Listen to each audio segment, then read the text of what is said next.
A man stands before the goddess and refuses to accept her offer unless his request is granted. She looks at him with surprise, then suggests they step back a few minutes to clarify. When he asks if he is really being reincarnated into another world, goddess confirms it and tells him to celebrate, for he has been chosen. This man, however, is no ordinary traveler. His name is Yūri, a man who passed away at 37 after a long struggle with illness. Now only his soul speaks to the goddess, still uncertain why he is offered another chance at life. Yūri realizes that the gods often send chosen candidates to other worlds, granting them powers so they may live as reincarnators, and he quickly grasps the role expected of him. Curious, Yūri asks if the gods would listen to personal wishes regarding abilities. The goddess assures him they would, suggesting that many ask for overwhelming strength or charms to gather followers, but Yūri shakes his head.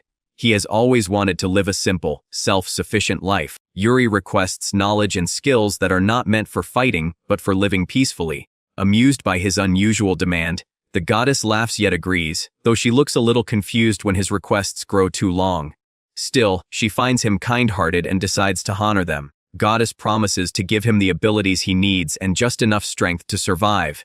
Yuri's heart fills with hope, believing his second life is about to begin. His new journey starts as a child, his body now 7 years old.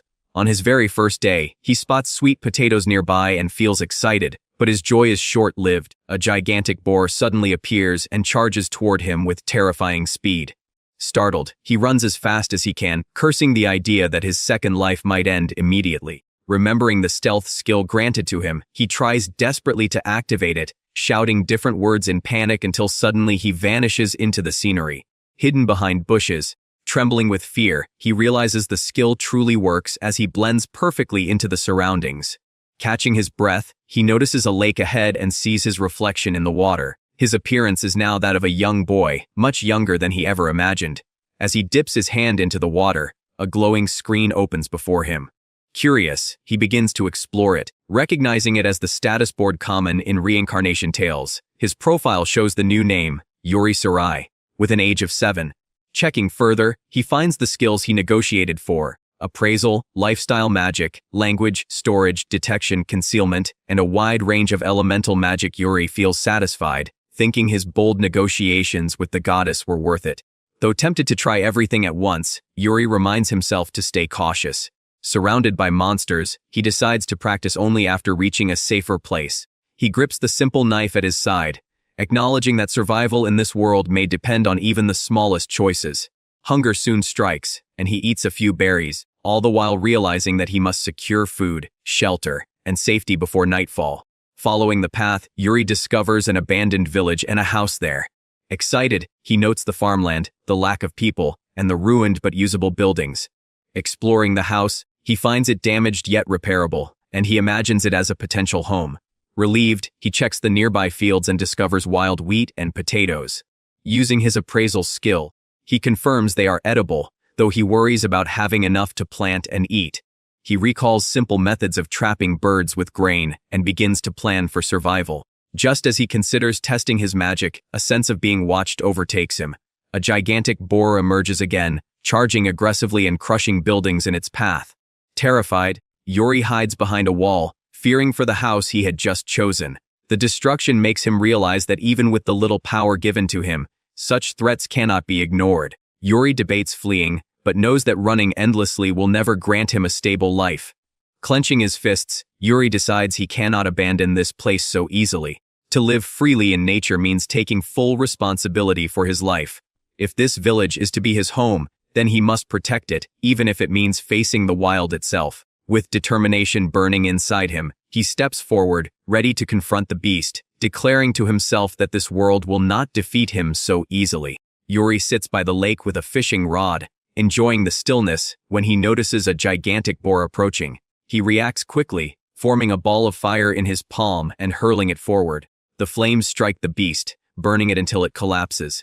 Looking at the fallen body, he mutters how trivial it seems, yet tears run down his face. Yuri reminds himself that if this were a typical reincarnation story, he would already be overpowered. Instead, he chose a slower life, though at least his stealth skill has proven useful. He opens his screen and examines his status.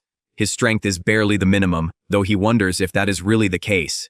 Concealment itself is powerful enough to fool even a sharp-nosed boar, so perhaps the other skills are also stronger than they appear. Clenching his fists, he decides to believe in the powers given to him and in himself. When he tries to summon fire again, only a faint flame flickers in his hand, leaving him frustrated. But he reasons that it is only his first attempt. Before he can reflect further, another massive boar emerges, glaring and snorting. Fear grips him, but he forces himself to act. Yuri runs, casting wind and earth magic behind him in panic. A wall of soil rises, but the beast smashes through it with ease. Seeing an opening in the chaos, Yuri takes out his dagger and steadies his trembling hands. If magic cannot stop it, then only a vital strike will do. He knows hunters go for the throat, and though terrified, he steps forward with resolve. Declaring his will to live in this world, he lunges and drives the blade into the beast's neck. The boar crashes to the ground, lifeless. Breathing heavily, Yuri stares at the body and admits it was easier than expected. He wonders what to do with it now. Memories of novels come back to him, about draining blood or soaking game in rivers. But he quickly realizes such methods are unrealistic without proper tools. Then, a voice calls out to him. It is the same mysterious voice that warned him earlier. Looking around, he spots two birds circling above, their wings flapping as they speak. To his shock, he understands their words. Yuri realizes it must be the effect of his language mastery skill, which is so strong it allows him to converse with animals. The birds offer to show him a nearby river, and he gratefully accepts. They explain they are repaying him for feeding them earlier, then fly off. Glad that he did not harm them, Yuri attempts to move the boar, but cannot budge it. Remembering his storage ability, he activates the screen, touches the body, and watches as it vanishes into a dimensional space. Amazed, he learns that nothing stored inside rots, and that space seems limitless. It feels like a cheat skill, and he grows excited to test it further. At the river, Yuri drains the blood with water magic, washing it away carefully, though he regrets not rolling up his clothes. He even uses water magic to clean the organs, leaving him exhausted. Checking his status again, he finds that half his magic is already gone, which feels like the bare minimum. Unbeknownst to him, his power is far greater than he realizes. The beast he defeated is considered a formidable enemy even for trained warriors, and his manipulation of fluids with water magic is a skill beyond normal reach. But Yuri does not yet grasp this truth. Tired, yet determined, he decides to cook his first meal in this new world. Yuri shapes a crude stove with earth magic, kindles a fire, and roasts the meat. The aroma fills the air, and his mouth waters as memories of long hospital stays flood back. Years spent without tasting such food. Now, finally, he holds the promise of life in his own hands. When the meat is ready, he eats eagerly, savoring every bite.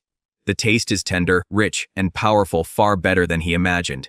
Tears stream down his face as he chews, overwhelmed by the simple joy of being alive. For the first time, he feels a true sense of living. With his hunger satisfied, Yuri turns his thoughts to survival. Food is secured for now, but shelter remains. He must prepare a place to sleep before night falls, somewhere safe from beasts and bandits. Strengthened by resolve, he tells himself that this will be his first real step toward building the slow, peaceful life he dreamed